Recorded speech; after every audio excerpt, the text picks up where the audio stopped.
Friends, welcome back. तो friends, अभी का वीडियो है the amazing science behind Varaha avatara. अवतार, वैसे अवतार बोलते हैं। The story of lord Vishnu Dasha avatara. अच्छा, 10 अवतार होंगे शायद, वो दशा अवतार। अच्छा, 10 अवतार।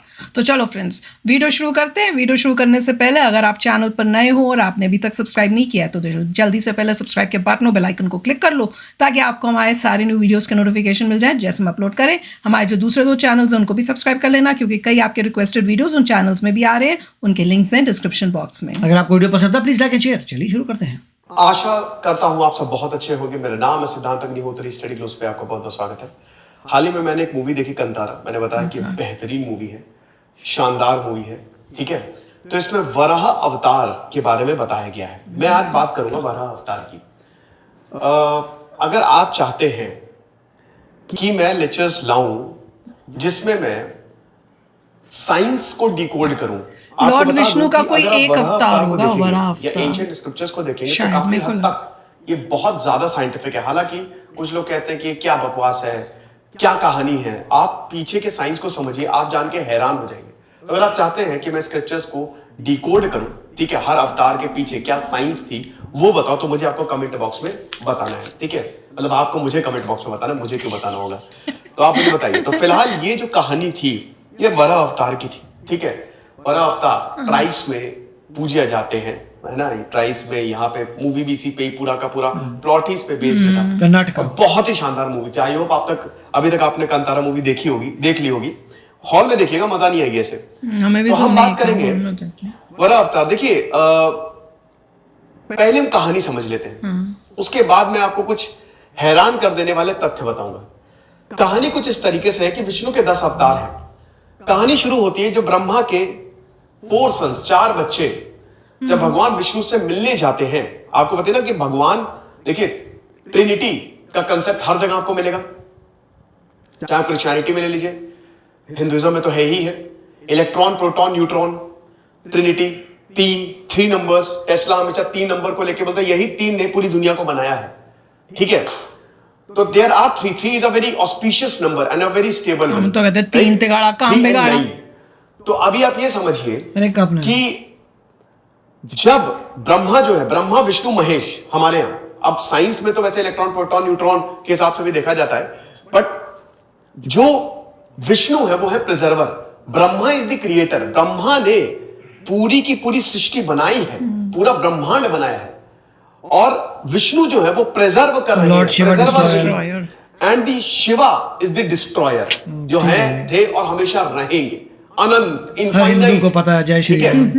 तो कहानी कुछ इस तरीके के है। पहले कहानी सुनिए, फिर मैं उसके बाद साइंस में बताऊंगा कि जब ब्रह्मा के 4 बच्चे, माइंड सन्स उनके, ठीक है ना, माइंड सन्स, दिमाग से वो बना लेते सब कुछ, भगवान विष्णु से वैकुंठ में मिलने जाते हैं, तो उनके जो गेट कीपर्स, बॉडीगार्ड्स, जय विजय, वो खड़े रहते हैं और उनको मिलने से रोक देते हैं। तो गुस्से में क्या होता है कि वो 4 बच्चों को श्राप दे देते हैं। अब यहां पे ये लोग बड़े परेशान कि इन्होंने तो हमको श्राप दे दिया है, क्या करें क्या ना करें। तो भगवान विष्णु बोलते हैं कि अब जाओ ब्रह्मा से, भगवान ब्रह्म से पूछो। तो जब भगवान ब्रह्म से वो पूछते हैं तो बोलते हैं कि अब ये श्राप तो वापस नहीं लिया जा सकता, बहुत मुश्किल हो जाएगा। लेकिन मैं एक आपको आइडिया दे देता हूं कि आप क्या करो, जय विजय जो उनके बॉडी गेट कीपर्स होते हैं, पृथ्वी पे आप जन्म लो, और इस श्राप को मुक्ति आप तभी हो सकती है जब या तो आपको ज्यादा जीवन, मतलब कई जन्म लेने पड़ेंगे, भगवान विष्णु के साथ रह सकते हो, या कम जन्म में आप भगवान विष्णु के शत्रु हो सकते हो। तो भगवान विष्णु आपका वध करके इस पृथ्वी का उद्धार करेंगे। यहीं से पूरी कहानी शुरू हो जाती है, दशा अवतार की कहानी शुरू हो जाती है ना। तो आपको पता है कि सबसे पहला जो अवतार था वो था Matsya, fish, then Kurma, then Varaha. Satyuga में अवतार थे ये, ठीक है। 4 अवतार थे, 4:3:2:1। सतयुग, त्रेता युग, द्वापर युग, कलयुग। मैथमेटिक्स, ओके, इस पे हम आते हैं। कल्प जो है ना, एक कल्प ब्रह्म की एक रात होती है। तो अगर आप इन सबको देखो तो इतना साइंटिफिक है, ये सब एकदम एग्जैक्ट फिट बैठता है ना। ये कैसे हुआ ये भी मैं आपको भी बताऊंगा कि कैसे पहले के जमाने के लोग जो हैं वो इतना ज्यादा डीप सोच पाते थे। That will I'll tell you. You are zero. Baffle us. That's going to baffle me. Later in this lecture. तो अब क्या हुआ कि सबसे पहला अवतार आता है मत्स्य, है ना, जब वेदों को ज्ञान प्रकाश जिनको बोला जाता है उनको छुपा दिया जाता है, ठीक है, तो वहां पे घोड़ों की बात की गई है, वो भी बताऊंगा अभी मैं. Then Kurma, then Varaha and then Narasimha avatar. उसके बाद ह्यूमन फॉर्म शुरू हो जाता है, ठीक है. तो यहां पे बात है वराह अवतार की, विष्णु के तीसरे अवतार की. तो अब आपको पता है कि सप्त ऋषि में से एक ऋषि कश्यप और उनकी पत्नी अदिति को 2 पुत्र प्राप्त हुए, हिरण्याक्ष और हिरण्य कश्यप. हिरण्य मतलब होता है वो गर्भ जहां पे आपको सबसे ज्यादा कीमती धातु मिलेंगे. तो अब हिरण्याक्ष जो है वो बड़ा ताकतवर, इतना ज्यादा ताकतवर कि उसने सब कुछ जीत लिया था, उसको कोई हराने वाला नहीं था. उसने तपस्या की थी और तपस्या में दोनों भाइयों को ये वरदान प्राप्त हुआ था कि तुमको कोई नहीं हरा सकता, इस जीवन में कोई भी नहीं हरा सकता. तो अब वो लोग बड़े, सब कुछ जीत लिया इन्होंने बहुत. तो अब क्या हुआ कि जब देवता जो है वो परेशान हो गए, जो बॉडीगार्ड्स थे, और कुछ देखिए, ये विष्णु पुराण हो गया, स्कंद पुराण हो गया, सबसे पहले आपको ऋग्वेद में मिलेगा. वराह अवतार के बारे में सबसे पहले आपको ऋग्वेद में मिलेगा. इसके बारे में भी, इसके पीछे भी मैं आपको कहानी बताऊंगा क्यों है. मत्स्य पुराण हो गया, विष्णु पुराण तो सबसे, स्कंद पुराण हो गया, मार्कंडे, हर जगह आपको मतलब, क्योंकि विष्णु के 10 अवतार, अगर 10 अवतार को आप उल्लेख नहीं करते हैं तो हिंदुइज्म ही अधूरा है ना. तो ये चीज है. तो अब हुआ क्या कि भैया देवता जो हैं वो पहुंचे भगवान विष्णु के पास. तो भगवान विष्णु ने बोला कि कोई बात नहीं, जब जब पाप जो है वो बढ़ता है तब तब मैं जन्म लेता हूं, तो बिल्कुल मैं अवतरित होऊंगा. अब हुआ क्या कि हिरण्याक्ष ने पृथ्वी को छुपा दिया समंदर, पाताल लोक में, एकदम अंदर. कि भगवान, नारद ने ये बताया था, नारद मुनि ने, ठीक है, कि तुमको सिर्फ भगवान विष्णु ही हरा सकता और कोई नहीं हरा सकता. तो हिरण्याक्ष बोले कि भगवान विष्णु को बोला, कौन है, अरे मुझे हराएंगे, ऐसा कोई पैदा ही नहीं हुआ. तो अब छुपा दिया विष्णु का सामना करने के लिए पृथ्वी को पाताल लोक में, समुद्र के एकदम अंदर.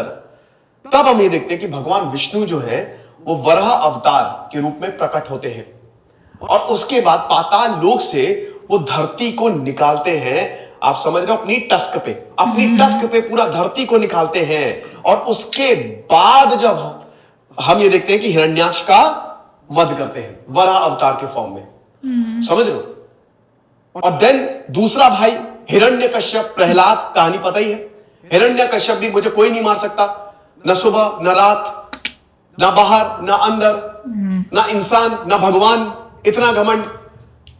प्रहलाद को चुनौती देते कि कौन है तुम्हारे हरि, तुम क्या कर सकते, कुछ नहीं, कोई औकात नहीं तुम्हारे. तो प्रहलाद जो है पोल पे ऐसे जय श्री हरि जय श्री हरि. फिर नरसिम्हा अवतार जो है उनका जन्म, मतलब वो प्रकट होते हैं. आधा शरीर इंसान का और आधा सिंह का. और उसके बाद वो चौखट पे जो आदर भी नहीं, बाहर भी नहीं, बीच में जो समय होता है, अपनी गोद पे रख के, बड़ी जब ने सुना था मुझे तो याद है, गर्भ को चीर देते हैं. तो हिरण्यकश्यप और हिरण्याक्ष का अंत जो है वो ऐसे होता है. हिरण्याक्ष का अंत वराह, भगवान वराह करते हैं, वराह अवतार को पूजा जाता है. बहुत लंबी कहानी है. वरुण देव से भी मिलते हैं, भैया हिरण्याक्ष के, वरुण देव चुनौती देता हो तुमको, भैया मुझे मत चुनौती दो, तुम्हारा वध विष्णु ही करेंगे. तो विष्णु को खोजते खोजते भगवान विष्णु ओशन को पाट देते हैं और उसके बाद धरती को बाहर निकलते हैं. अब आपको लगेगा क्या है ये सर, धरती को ही ओशन में छिपा दिया, वो समझ ही नहीं आता, वो द हेल इज दिस, क्या कहानी है. अब सुनो बेटा, बहुत ध्यान से सुनना. ये खासियत है हमारे वेदों की, जब आप पढ़ेंगे तो आपका दिमाग चकरा जाएगा जब आप डीपली पढ़ेंगे. इसका रीजन मैं बताता हूं. सबसे पहले the first thing, chain of evolution. आपको पता है क्या? ये हम सबको मालूम है कि हमारा जो जीवन था वो कहां से निकला, पानी से निकला. ठीक है, पहले धरती पे सिर्फ पानी ही पानी था, और हमको पता है कि डीएनए मैचिंग होती है, और उसके बाद जो है धरती, पहले तो सब यूनिसेलुलर थे, देन मल्टी सेलुलर हुए, और ये सब शुरू हुआ पानी से. कहां से? सरीसृपों से, यानी कि पानी के अंदर रहने वाले जीव, मछली. तो सबसे पहला अवतार कौन था? मत्स्य अवतार. अरे वाह. अब देखिए, जैसे जैसे अवतार बढ़ते जाएंगे वैसे वैसे एवोल्यूशन जो है वो होता जाएगा। अब बहुत ही सिंपल मगर अर्थ को ओशन में कैसे छुपाया है क्वेश्चन मार्क। भगवान मतलब ये देखो ना वराह का, भगवान वराह का, विष्णु का धरती को पानी के ऊपर लाने का मतलब क्या था? जीवन की शुरुआत हो गई है। अब जीवन पानी से हटके धरती पे आ गया है। अब आप बोलोगे सर मुझे समझ में नहीं आया कि ये जो धरती है, आप बोल रहे हो धरती को ही समुद्र में ये कैसे हो सकता है सर? धरती को नहीं होना बोलता, अर्थ को। धरती के अंदर ही समुद्र है ना, धरती नहीं बोलता, लैंड को समुद्र नहीं हो रहा था। यहां पे बात हो रही है कॉस्मिक ओशन की, अर्थ को। ये स्पेस की बात हो रही है, टाइम एंड स्पेस की बात हो रही है। आप समझ रहे हो मेरी बात जो मैं कहना चाह रहा हूं? जब पूरे ब्रह्मांड में बहुत सारे हैं, तो एक तरीके से यहां पे एवोल्यूशन की, भाई जो सबसे पहला मत्स्य अवतार है वहां पे घोड़ों की बात की गई, दरियाई घोड़ा, मतलब अगर उसको डिकोड करें तो ठीक है, तो उसमें भी ज्ञान प्रकाश की बात हुई है कि अंधेरे से हटके धरती पे जब प्रकाश आया और धरती पे जीवन आया, सबसे बड़ी बात यह। अब वराह अवतार क्यों? वराह अवतार के बाद है नरसिंह अवतार, नरसिंह अवतार के बाद फिर परशुराम, कृष्ण, राम, यानी कि फिर ह्यूमंस शुरू हो गए। यानी कि पानी से जीवन उठ के आया, जानवर, देन ह्यूमंस इवॉल्व हुए।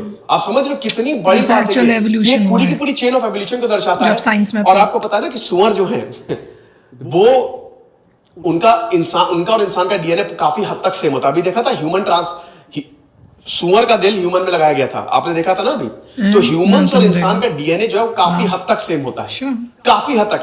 पिग्स आर वेरी इंटेलिजेंट, आपके साथ जान के हैरानी होगी, कुछ लोग ऋषि ने बताया, लेकिन ये साइंस है, ये साइंस बोलता है, जाकर रिसर्च कर सकते हैं, दे आर वेरी इंटेलिजेंट, ठीक है। और ह्यूमंस, और तभी जो एक्सपेरिमेंट होते हैं ना पहले सुअर पे होते हैं, तो इसीलिए तो वहां से एवोल्यूशन की चेन जो है वो शुरू होती है। जीवन जो है वो पानी से उठ के आ गया धरती पे, और यहां पे एक एक चीज दर्शाई गई है साइंस के फॉर्म में, समझ रहे हो। और जो यहां पे पानी की बात है ना, वो कॉस्मिक ओशन की बात है। वो डूबा अंधा, जब पूरे धरती, पूरे स्पेस पे अंधेरा था, कुछ नहीं, नथिंग, कुछ नहीं था, और तब जाके जीवन का उदय हुआ। ये मुझे कॉस्मिक ओशन समझाना सर ये ऐसा, ठीक है हम समझ गए, लेकिन ये ऐसा होता कैसे? देखिए मैंने जितना डिकोड किया है, मुझे देखिए पहले के जमाने में क्या होता था ना, आपको ये पता ही है कि जब हमारा दिमाग जो है वो एक रिफ्लेक्शन है जो हमारी पूरे ब्रह्मांड है।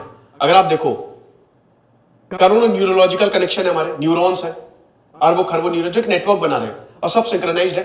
हमारी पूरी दुनिया भी, मतलब जो पूरा ब्रह्मांड है वो भी ऐसे ही काम कर रहा है। तो जब आप अंदर उतरोगे, जब आप ध्यान लगाओगे, मेडिटेट करोगे, तो आपके अंदर वो चीजें समझ में आती है, आपको चीजें समझ में आने लगती है। पहले के जमाने में क्या होता था, जो स्कूल्स भी होते थे ना, जो गुरुकुल्स होते थे, उनमें ध्यान पे बहुत ज्यादा फोकस किया जाता था कि आप ध्यान लगाइए, ध्यान लगाइए। लोग ऋषि मुनि घंटों घंटों सालों तपस्या करते थे, मेडिटेट करते थे, तो उनको ज्ञान की प्राप्ति होती थी। आज वो कहीं ना कहीं छट गया है। और मेरा ये मानना है कि सारे स्कूल्स में, सारे कॉलेजेस में, तभी मॉडर्न वर्ल्ड इज डिप्रेस्ड।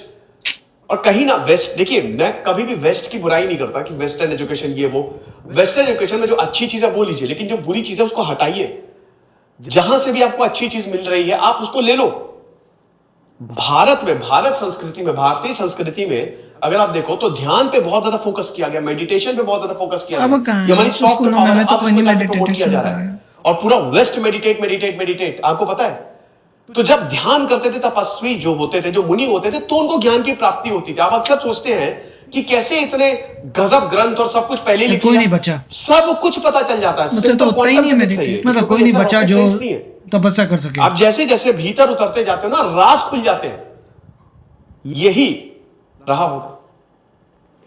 तो जो वराह अवतार है ना, शुरुआत के जो 4 अवतार विष्णु के हैं, वो लाइफ को दिखाते हैं, लाइफ धरती पे आई। एंड देन जो 3 अवतार है वो दिखाते हैं कि इंसानों में कैसे इंसान का वो एवोल्यूशन चेंज आगे बढ़ती है, ठीक है। तो that is the real thing. I hope ये चीज आप समझेंगे, और मुझे कमेंट बॉक्स में जरूर बताइए अगर आपको लगता है, इफ यू थिंक कि मैं इस तरीके के लेक्चर्स लेके आऊं, समझाऊं, डिकोड करूं साइंस को, तो आप मुझे बताइए, मैं जरूर ऐसे लेक्चर्स लेके आऊंगा। जैसे सिद्धांत अग्निहोत्री साइनिंग ऑफ। यार काफी वो जो आई ओपनिंग था, मैंने कभी वो कनेक्शन ही नहीं किया कि जो हमारे शुरू में जो भगवान जी आते हैं, विष्णु जी जिस रूप में आते हैं, और जिस तरह से हमारी एवोल्यूशन हो रही थी अर्थ में, वो और किसका क्या कनेक्शन, वो मैंने आज नई चीज़ सीखी है। और ये जब बोल रहे थे ना कि पिग्स जो है बड़े स्मार्ट होते हैं, हमारा डीएनए मैच होता है, इससे मैं एक मजे की बात बताती हूँ। मैं ऋषि को ना बोलती रहती थी कि क्या यार तू पिग की तरह रहता है, इतना तेरा गंदा कमरा है, तू तो बिल्कुल पिग बना हुआ है। वो मुझे उसने जब एक दिन बोला माँ यू नो थैंक यू, बड़ा खुश होता था। मैं बोलती थी बच्चे को प्रॉब्लम क्या है, मैं उसको पिग की बोल रही हूँ इनडायरेक्टली कि तू पिग जैसा है, क्योंकि इंडिया में पिग का डेफिनेशन अलग है। एग्जैक्टली। और वो बड़ा खुश हुआ। मैं कह रही हूँ मैं इसकी इंसल्ट कर रही हूँ कि ये क्लीन कर ले रूम, ये उसको बड़ा वो सोच रहा है। फिर एक दिन मैंने कहा कि Rishi are you in your senses, I am trying to insult you indirectly and telling you कि भैया अपना कमरा ठीक करो। तो कहता है माँ do you know pigs are one of the smartest ones in the world। मैंने कहा हैं, मैंने कहा मेरा मजाक उड़ा रहा है, मैंने कहा मेरा मजाक उड़ा रहा है। कहता नहीं सच्ची में मैं दिखाता हूँ, ये दिखाता हूँ। फिर मैंने पता क्या कंफर्म हुआ, मैंने कहा अच्छा, मैंने कहा ले, फिर अब आगे सब पिग नहीं पता, पिग्स हैं, डॉल्फिन्स हैं, हाँ डॉल्फिन्स भी हैं, ऑफ कोर्स, पर दैट वाज मेरे लिए intelligent obviously comes to monkeys and apes. नहीं, पर वो कहता पिग्स पता है बहुत स्मार्ट होते हैं। मैंने कहा ये पता नहीं क्या बोली जा रहा है। मजेदार था। नहीं, काफी अच्छा उन्होंने बताने की कोशिश की है। और डेफिनेटली अगर आप पढ़ेंगे बुक्स तो आपको यही कह रहे हैं कि हर एक गॉड का अपना प्लेनेट था। हमारा मृत्यु लोक है, यहाँ पे जो भी आता है मर जाता है, मगर भगवान के प्लैनेट्स में अगर जाएंगे तो इमॉर्टल हैं, आप कभी मरेंगे नहीं। तो वही पॉइंट था। और जो कॉस्मिक बात कर रहे हैं उनके हिसाब से यूनिवर्स की डेफिनेशन हो रही है कि यूनिवर्स है, कॉस्मिक वर्ल्ड है, उसमें डिफरेंट चीज़ें हैं। अर्थ को अगर कह रहे हैं नीचे पाताल लोक में करेंगे, इसका मतलब है यूनिवर्स में कहीं पर आपने ऐसी जगह डाल दिया जहाँ पे आप इजीली एक्सेस नहीं कर सकते। ओह अच्छा। तो मतलब ये बात ओशन की बात नहीं कर रहे, हमारा अर्थ का ocean, they are talking about cosmic ocean, क्योंकि वो यूनिवर्स को एक्सप्लेन करें कि यूनिवर्स बहुत बड़ा है। उसी के हिसाब से है कि डिफरेंट प्लैनेट्स हैं। जैसे आप कर्म करते हैं, अगर आप अच्छा कर्म करते हैं, जब कहते हैं कि आप भगवान के साथ हो गए, तो बेसिकली वो कह रहे हैं कि आप उस प्लैनेट में पैदा करते हैं जहाँ पे आप इमॉर्टल हैं। तो वो सब चीज़ें हैं। और मेडिटेशन अच्छी बात है, मगर आज तक मैंने इंडिया में कोई ऐसा देखा नहीं बंदा जो कहे कि मैं इतने मेडिटेट करके मेरे को वरदान मिल गए हैं या मेरे में सुपर नेचुरल पावर्स आ गए। ये सब जो है चला गया अनफॉर्चुनेटली, क्योंकि आज तक कोई ऐसे ह्यूमन बीइंग नहीं देखा इंडिया में जिसमें ट्रू सुपर नेचुरल पावर्स हों। वो नहीं, जैसे कह सकते हैं कि कई ने कहा कि देखिए बहुत सर्दी है, सर्दी में खड़े रह गए, not that. Super natural power जैसे थी एक ज़माने में कि आप माउंटेन को उठा लें, आप लेविटेट करें, आप उड़ें, तो वो सब बहुत सारी जो आप क्लियर कट कह सकते हैं। यस, जो बंदा सीधा खड़ा ऊपर उठ के उड़ रहा है, जो मैक्सिमम चीज़ों को उठा रहा है, अपने ब्रेन से चीज़ें हिला सकता है, तो वो सब पावर्स नहीं है, वो सब कहीं ना कहीं लूज़ हो गई है। वही एक क्वेश्चन मार्क है कि समझ नहीं आया जब हमारे भगवानों में और जितने भी पहले थे बीइंग्स उनमें इतनी पावर्स थी, वो सडनली क्या हुआ है। वो तो मिस्ट्री है कि वो सडनली ख़त्म होकर ज़ीरो से फिर क्यों शुरू हुए। वो सारी पावर जो थी, जैसे आप देखते हैं महाभारत में, रामायण में देखते हैं कितने जो वेपन से कहाँ गए, वेपन जो सडनली ख़त्म कहाँ से हो गए। तो ये क्वेश्चन मार्क है। बिल्कुल, काफ़ी अच्छा वीडियो था, मज़ेदार था यार। चलो चलते हैं, मिलेंगे नेक्स्ट वीडियो में बहुत ही जल्द। Till then take care and bye bye. तो अगर आप मेरे इस चैनल पे नए हो तो जल्दी से सब्सक्राइब के बटन को हिट करो और बेल आइकन को क्लिक करो, ताकि आपको मेरा जब नया वीडियो मैं लगाऊं आपको उसके बारे में जल्दी से पता चल जाए।